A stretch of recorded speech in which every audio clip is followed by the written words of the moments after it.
Let me say, first of all, this video is not how to be an academic weapon. You don't need to be a weapon. We're not at war. Who are you fighting against? Lay down your arms. Let's just chat. Let's just workshop some things. My name is Carson, and I have a PhD in English literature, and that means that I spent about 4 years working on my bachelor's degree, 2 years getting a master's degree, and around 5 years working on my PhD. And in the mix there were about 4 years altogether where I was teaching college courses in writing, research, and literature. After over a decade in academia, I have developed some strategies, some mindsets. I have accrued some experiences, and I'm going to share them with you. We're going to talk about drafting, about managing high reading loads, about tackling a big, scary long-term project like a capstone paper or a dissertation. We're going to talk about establishing connections with professors. And some of this is going to be more kind of entry-level, undergrad English major friendly, and some of it will be a little bit more detailed and specific to the work of doing grad degrees in English literature, but really there's a lot of overlap there in what is good advice. My hope is that whether you're here seeking specific actionable advice on something that you're working with, or whether you're just hoping to hear from somebody who has been through it all, been through the whole range of English degrees and experiences, that you can get some kind of direction and perspective out of this video. And make sure that you stay to the end to find out my secret, best advice on how to succeed in academia. I'm just kidding. I'm going to tell you right at the top what my 3 big pieces of advice are, because I'm a bad YouTuber, but a good academic writer, and I'm clear from the beginning about my roadmap for what I'm going to discuss. It's 3 things, okay? You're gonna wanna use the Pomodoro method, you're gonna wanna break big, scary tasks down into small, bite-sized pieces, and you're gonna wanna talk to your professors. Over the course of this video, I'm going to come back to each of those things in different ways. I'm going to give different specifics on how to implement those and what it looks like in practice, but really, Pomodoro method, big tasks into small ones, talk to your professors. These things are gonna make your academic experience a lot more navigable. We're gonna start with writing advice. When I asked people what kind of advice they wanted to hear from me related to academic work, so many people asked a variation of just, how do you write an essay? How do you approach writing? Definitely anyone who has taught a writing class, probably most people who have been students in a writing class, are familiar with Anne Lamott's book about writing Bird by Bird, and especially her chapter, Shitty First Drafts. The argument of which is, if you are sitting down and expecting to just instantly churn out perfect prose, you are going to end up locked in a staring contest with your page, feeling like shit about yourself. And so the strategy here is to embrace the bad first draft and to write an intentionally shitty first draft. And Anne Lamott describes this not only as a shitty first draft, but as a child's draft, a draft where you just get to play around and see what happens. I very much embrace this approach. My mantra that I repeat to myself when I sit down to start working on anything is, you can't edit a blank page, but you can edit bad writing. So I just try to fill the page. I use dictation mode to just kind of ramble out what my thoughts are about whatever it is I'm trying to write. I put down bullet points talking about some of the things that I think I might want to get to. If it's an analysis of a specific literary text, I'll just pull some quotes from that text and stick them into my document. I mess around, I fill up some version of a document, and I print it out so that I can look at the draft in physical form rather than just staring down my computer screen, and I go from there. And in terms of going from there, of revising, the first thing that I like to do, if I can, is take space from it. I know sometimes you're working up against a deadline, you can't take time away from an assignment, but if you are at all able to build it into your schedule, print out that draft, put it to the side, walk away from it, and get some mental space so that you can come back with fresh eyes. Then with those fresh eyes, I like to sit down and do what I call a diagnostic read through. I'm not trying to actually edit as I read, I'm trying to read the whole thing, take note of all the problems, and then make a revision plan. I have now some exhibits to show you. Here are some of my drafts from writing chapter 2 of my dissertation. This is my shitty first draft of chapter 2, and you can see just from how marked up the pages are that I made a lot of changes and a lot of notes as I was reading through this. There are large sections that are just completely crossed out because I was deleting them from my draft. On that note, I will say sometimes in writing, of course, you do have to kill your darlings. I always keep a deleted scenes document open while I'm working on revising a draft so that rather than totally deleting sections, I cut and paste them and I can come back to them later if I want to. I almost never do, but it just is emotionally easier on me to move it to a different place rather than totally deleting it. And after working through this very, very messy, very rough first draft, I moved on to my second draft. From there, I moved on to another one of my revision strategies, which is to make a reverse outline. So rather than when you're starting from scratch, writing an outline of what you're going to say, read back your own writing and make an outline of what you have said. You can look at it in that kind of condensed form and see if the organization actually does make sense, or if you want to switch it around. Also, making this outline of your own writing will force you to confront if you are being very unclear in any cases and you have to clarify and strengthen your argument at some points. Once you have gone through the phases of editing that feel right to you and you have worked your paper into what feels to you like a decent piece of writing, my final big piece of advice is to listen to it rather than reading it. So either read your own writing aloud to yourself or use text-to-speech mode on Microsoft Word or whatever word processor you use and have the document read it out loud to you. I cannot tell you how many repeated words or typos or just clumsy, poorly written sentences I found when I listened to my work rather than just reading it, because your eye will skip over things like that because it makes enough sense to your brain. But when you are listening to it, you catch those details. And then another thing I repeat to myself all the time when I'm working on a writing project is the best paper is a submitted paper. Wrap it up, send it on its way, move on. You've got a lot of other stuff to do. Which brings us to the topic of reading, and specifically of how to make it through a very high volume of assigned reading. This may sound like controversial advice to some people, but let's be honest with ourselves and with each other here, okay? You're not going to make it through all your reading. You're not going to do it all. You're not going to read every word on every page of every assigned text. I didn't. Whatever the reason is for why you're not getting through all the readings, the end result is the same, and that is that you are going to have to prioritize. Ideally, I know that the way I can best engage with any literary or critical test is to first do a skim read of it, and as I'm going, take some cursory notes and flag any sections that I want to come back to later, and then go back in and do a second, deeper read, focusing on those flagged sections. But because we're not always working with ideal circumstances when balancing this high volume of reading, my advice is to first do that skim read of everything and only do the second, deeper read of the text that you have chosen to prioritize. In terms of how to prioritize, that's kind of up to you to decide. You could choose to prioritize an entire class of readings if that class is the one that most closely aligns with your research interests or that you're most trying to build a relationship with the professor with. You could choose one text per class that you think is the most likely one that the professor is going to bring up in a substantive way for discussions. However you decide to make those priorities, my recommendation, again, is to just do a skim read of everything that is assigned to you and then do a second closer read moving down the list in order of priority. Top priority, close read first, work down through as many as you can feasibly get through. Now, how do you do that initial skim reading? Sometimes you'll have to skim literary texts, sometimes you'll be skimming academic articles. With literary texts, again, this might be controversial to some ears, maybe the purists will disapprove of me for this, but I don't think there's anything wrong with first reading a plot summary of the literary text you've been assigned. Don't only read the plot summary, right? You're just kind of cheating yourself if you do that. But if you do read the summary first, you're going to be able to better orient yourself as you are reading through. You're not going to be sitting down, opening Frankenstein and trying to figure out what the hell is going on in the plot of Frankenstein. You're going to be able to kind of follow along the beats of the story and focus on other things as you are scanning. And then when it comes to reading any academic articles that you've been assigned or that you're reading for your own research, the strategy for quickly getting through it is to first closely read the intro, then closely read the conclusion, then scan what's in the middle. When you're reading the introduction, of course, you're looking for where the author directly states their central argument. You're also going to look out for if there's any kind of roadmap included, as in the first section, I will discuss this, and then I will move on to that. I will use this methodology to discuss this, and then I will conclude.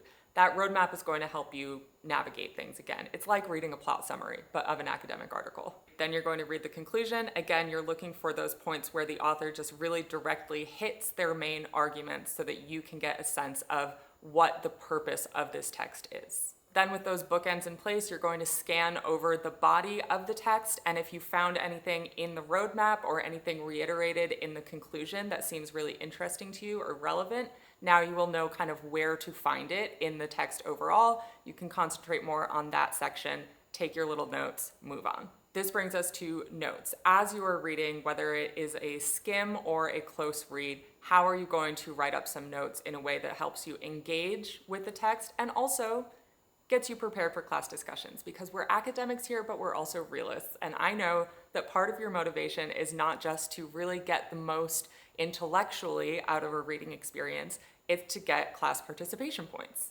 Once again, my advice is kind of a two-pronged approach. As you had those two stages of reading, the skim and then the close read, you can have two stages of note-taking, reactive notes and reflective notes. They are exactly what they sound like. First you are reacting, then you're reflecting, okay? So while you're doing your initial skim read, be taking down notes of what thoughts you're having, what is coming to mind, rooted in which page number it's connected to. If you're reading Frankenstein, you're on page 5, you have a thought, you write down what that thought is about what you've read on page 5. I like to do this through dictating. I'll be reading, I'll have a Word document open with dictation mode on so that any thought that comes to me, I can just say, oh, page 5, this happens, that's interesting. Then when you have completed your reading, you can write up some reflective notes. You're thinking back over what you've read and what thoughts you've had and how it connects to other things, and you're taking some notes that are a little bit more analytical in nature. You might have to end up prioritizing here as well. You know, maybe you only take reactive notes on your low priority readings, but you take the reactive and reflective notes on those higher priority readings. Here are some things to think about as you are reflecting. You can start with problems. What did you dislike about this? What surprised you about it? What did you find challenging or confusing? What did you not understand? Admitting in class that you are confused or troubled by a text doesn't mean that you're stupid. It means that you read it and you want to understand it better. Then from there, you can move on to connections. Does this text remind you of anything? Does it connect back to anything else that has come up in class discussions before? Does it seem possibly related to another one of the texts that has been assigned in this class, whether that similarity or connection is in terms of writing style, character, plot? These are the kind of notes that are not only going to prepare you for class discussions, but are going to really help you engage with the text in a more meaningful way. Okay, we're going to pivot topics here just a little bit and start talking about something new, which is how to establish connections with your professors. Because I said up at the top, this is one of my pieces of kind of fundamental academic advice. Talk to your professors.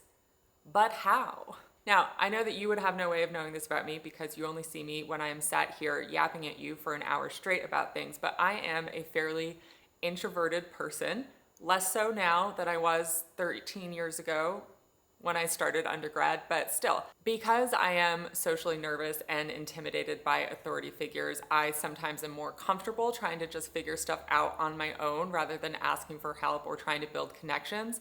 But literally every single time I have made that effort and put myself out there, tried to make a connection with my professors in these ways that I'm going to talk about, it has paid off just 100-fold. It has improved the ease of my academic experience so much, and it has improved the quality of my academic experience by a lot. So the SparkNotes version here is you can establish connections with your professors by going to office hours, by asking to discuss specific questions and issues that you are having, and by proposing independent studies. We'll start with the first one, with office hours. Whether you are an undergrad or in grad school, you definitely have something to gain by going to office hours. So let's talk about how to initiate that. I feel like a pickup artist when I'm talking about this. When I was writing my notes and I was like, strategies for initiating contact. It's terrible, whatever. I prefer specific actionable advice because when somebody says, oh, just start a conversation, I'm like, yes, but how though? Give me bullet points. So I'm gonna give you bullet points and try not to sound like a creepy guy in a fedora while I do so. To begin with, let your professor know when and why you are going to be coming to office hours. Chat to them after class or shoot them an email and say, hey, I was hoping to come by at this time to talk about this subject with you. This will let them kind of clarify to you if there is a better window within their office hours that you should come by. Maybe they have other appointments scheduled during that time. Maybe you can just work something out that's best for both of you. And it'll also help them just be prepared for whatever topic it is you want to discuss. Also, maybe they have social anxiety too, and it will help them prepare. And in terms of what specifically to talk about in office hours, obviously, if you already have a motivation for wanting to set up this meeting, that's taken care of. But if your motivation is just that you want your professor to be able to put a face to the name with you and you want to build some kind of professional contact with this person, I've got 2 potential topics that you can bring up in office hours, and they're very simple. Number 1 is to just identify one of the readings or the topics that has come up in class or is coming up ahead on the syllabus that you find interesting, and ask if you can just sit down and talk about it in some more depth, whether that is you sharing your personal feelings about it that you didn't have time to cover in class, or whether it is that you want to learn more and so you want to sit down with them and ask them for some guidelines on how you can do more reading or more research on this on your own time. And number 2, and this is really helpful not just for establishing a connection with your professor, but for performing well in this class, is to look ahead at the syllabus at what the final assignment is going to be. Brainstorm 2 or 3 topics that you might be able to write about for that final paper, and ask your professor to sit down and talk through the strengths and weaknesses of those potential topics with you. So those are the more kind of cursory surface level ways that you can get some conversation going with your professor. But if this is somebody who you really think that you might want to work a bit more closely with, there are also other ways you can do that.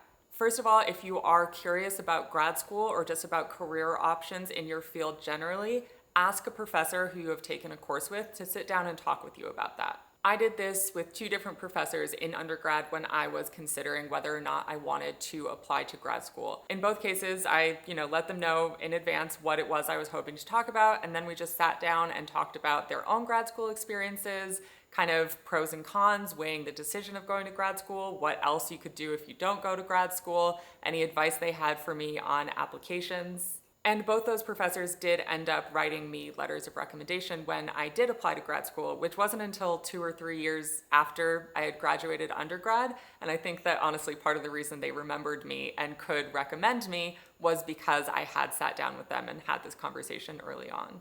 And then there is independent study. Some of the best academic experience I got and some of the best academic work I think I did both in undergrad and in grad school was through independent studies with professors.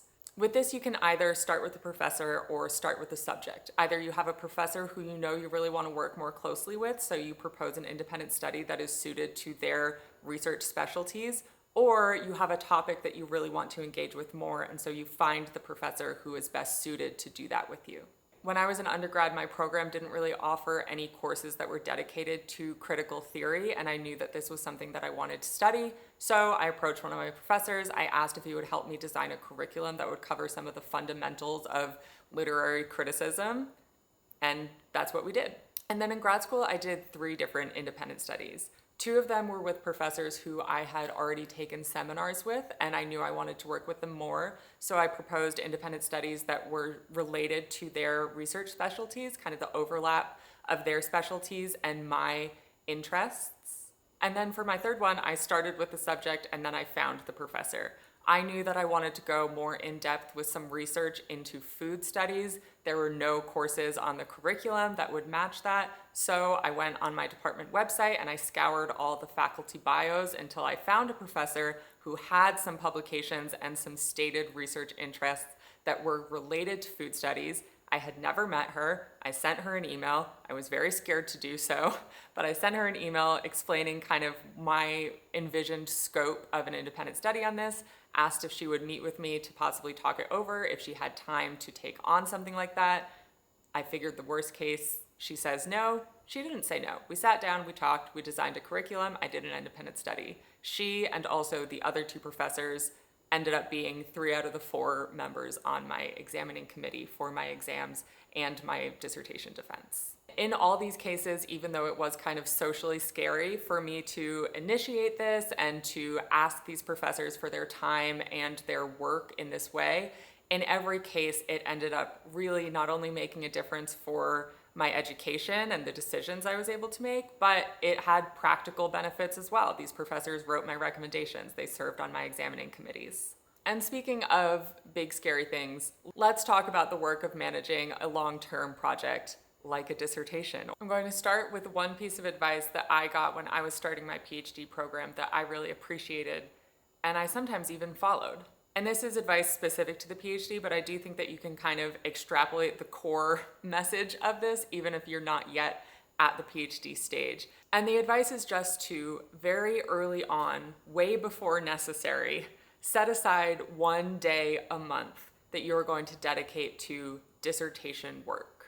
And I got this advice years before I even knew what I was going to write my dissertation about. But the idea is to set aside this block of time dedicated to some research to basically build a research archive for yourself. Go into Google Scholar, into JSTOR, into the library stacks, do some searching related to your interests and to your time period, your field, whatever specifics you do already have about what your topic is going to be. Just do some scanning of titles of research related to this topic. Make note of it, whether you're making just a bibliography of titles for yourself or you're downloading PDFs of things and storing them in Box or in Notability or in whatever storage system you use. The goal is not to do exhaustive reading of these texts, it's just to start compiling them and to keep yourself familiar with some authors and some concepts. You start it early and you do it gradually so that you're establishing a consistent practice and you're not just starting from scratch when it does come time to get more serious about the research. I definitely wasn't super consistent about it.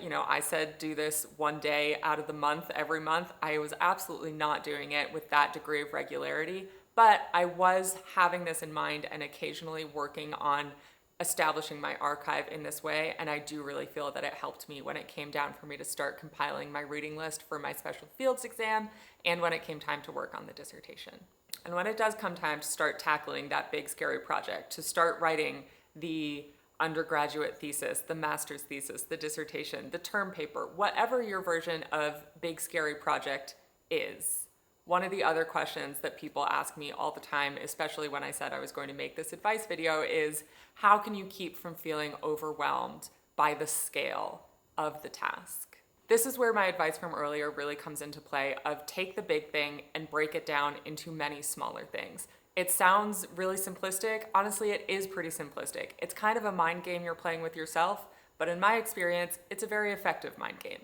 If the big thing on your task list just says, write this paper, read this book, that feels bad. You're going to think about that and you're going to feel like, this is going to take me fucking forever. I can't do this. It's too big. But if you break down, write this paper into the components of each little task you need to do on the way to writing the paper, things start to feel more manageable. In order to write this paper, I need to do my initial research. I need to brainstorm thesis ideas. I need to write an introduction.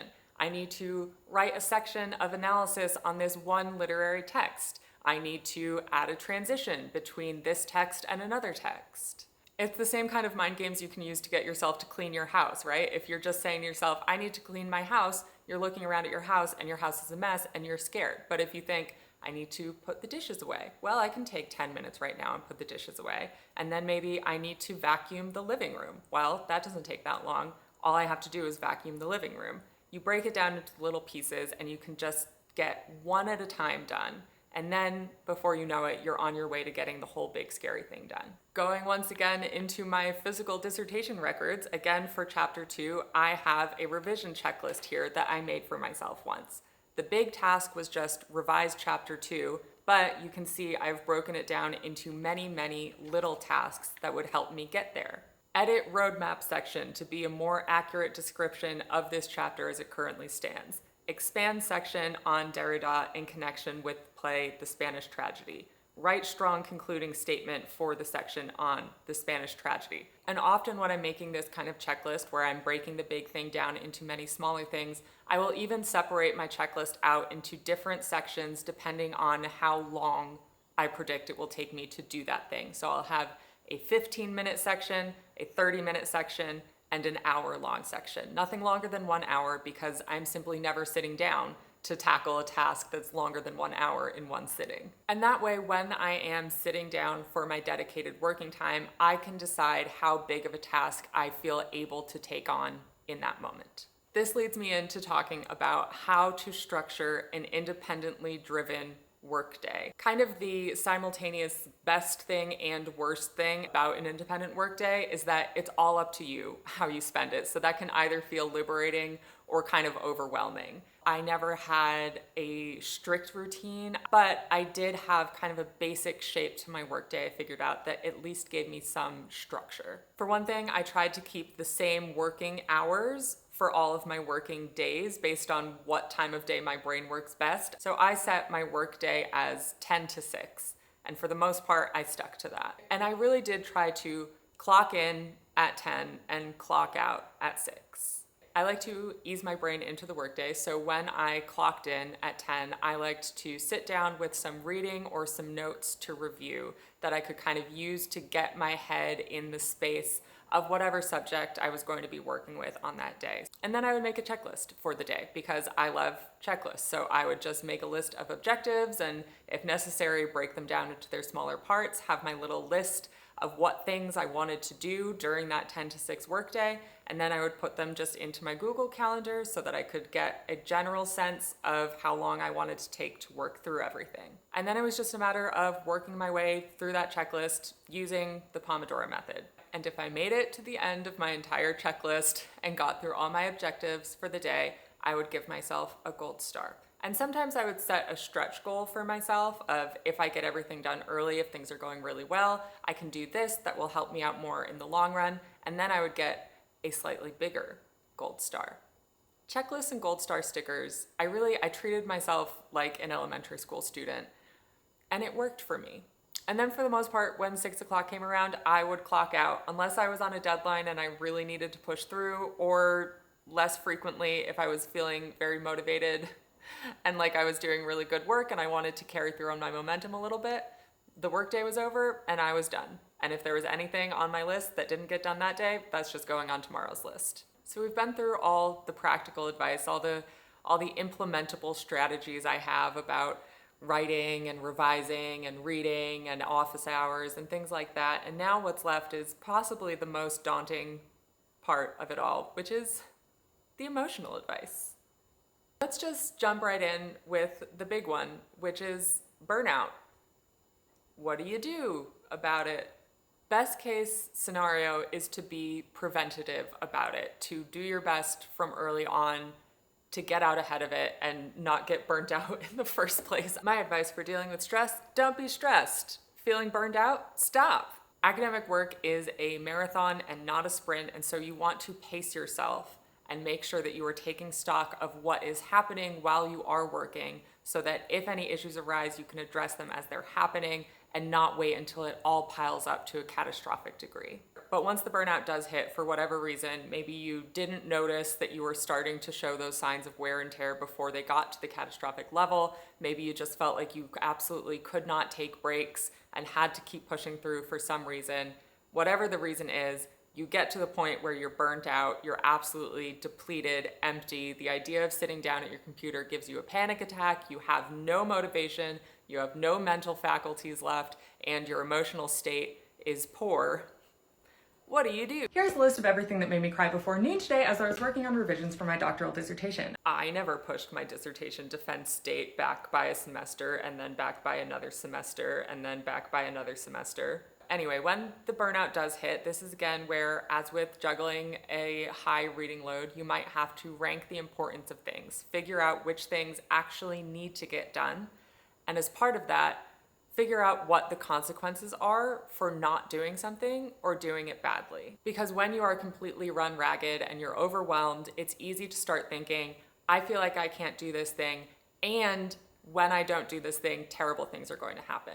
Figure out practically what is worst case scenario, what is going to happen. You might have to end up prioritizing the things that would have tangible negative consequences, and then maybe strategically fail at some other things. This is where I will also say again, talk to your professors. See if there are any extensions or accommodations that they can offer you if what you are up against is an assignment that you're afraid you can't get done on time, Or if it's just, the big scary scale of everything and everything is on top of you and you have a trusted professor who you have an established academic relationship with, see if you can just sit down and talk to them about what you're going through. They might have something practical to offer you, or they might just be able to, offer a sympathetic ear. And try as much as you can to separate a failed task from a moral failure. There is nothing morally wrong with doing a bad job at an academic task. Except when I do it. When you do it, it's fine. When I do it, I'm bad and everyone's mad at me.